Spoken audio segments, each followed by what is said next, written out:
Hello student, welcome to our channel Hindu official.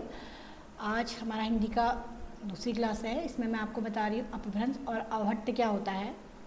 ये दोनों ही भाषाएं हैं। मैंने आपको बताया था कि जो सबसे पहली जो हमारी भाषा थी वो वैदिक संस्कृति और लौकिक संस्कृति थी। उसके बाद आई थी आपकी पाली, प्राक्य, फिर आ जाती है अपभ्रंश और अवहट्ट। जो ये अपभ्रंश है और अवहट्ट है, सबसे पहले हम देखते हैं अपभ्रंश को। अपभ्रंश का जो विकास हुआ वो 500 ईस्वी से लेकर 1000 ईस्वी के बीच में हुआ था अपभ्रंश का विकास। और जो ये अपभ्रंश भाषा है इसमें साहित्य चला था आपका 8वीं सदी से लेकर 13वीं सदी के बीच में साहित्य चला था अपभ्रंश में।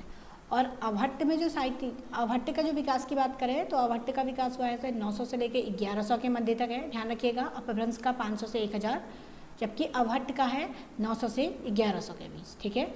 और जो अपभ्रंश है वो 8वीं सदी से 13वीं सदी तक इसमें साहित्य की रचना हुई थी, जबकि अवहट्ट में जो साहित्य की रचना हुई थी वो मानी जाती है कि 13वीं से 14वीं यानी कि 14वीं सदी तक ही रही अवहट्ट में रचना। आधी रचनाएं, इसके आगे इसमें रचनाएं नहीं हुई है। ठीक है। जो अवहट्ट है, अवहट्ट क्या होता है? ये अपभ्रंश का ही विकृत रूप को हम अवहट्ट कहते हैं, या फिर इसे अपभ्रंश का अपभ्रंश भी कहा जा सकता है, या इसको परिवर्ती अपभ्रंश भी कहा जा सकता है।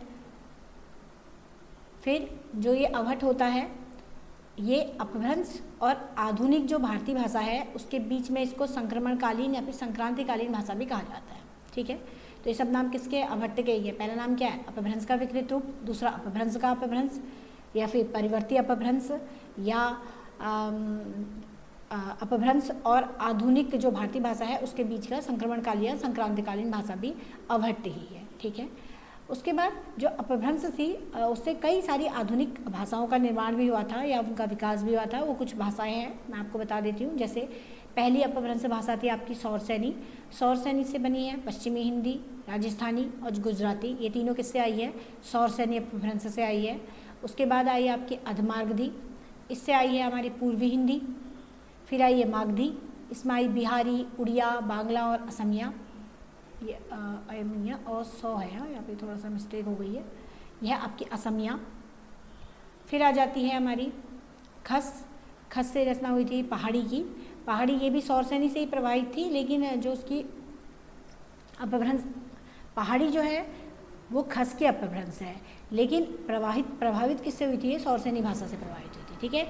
ऐसे ये बाचड़ अपभ्रंश है, ये भी इससे बनी है आपकी पंजाबी और सिंधी। फिर महाराष्ट्री है, इससे आई है मराठी।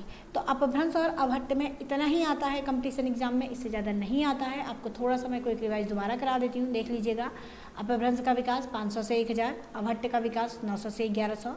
अपभ्रंश में जो साहित्य शुरू हुआ वो 8वीं से लेकर 13वीं सदी में शुरू हुआ, अवहट्ट में 14वीं तक रहा।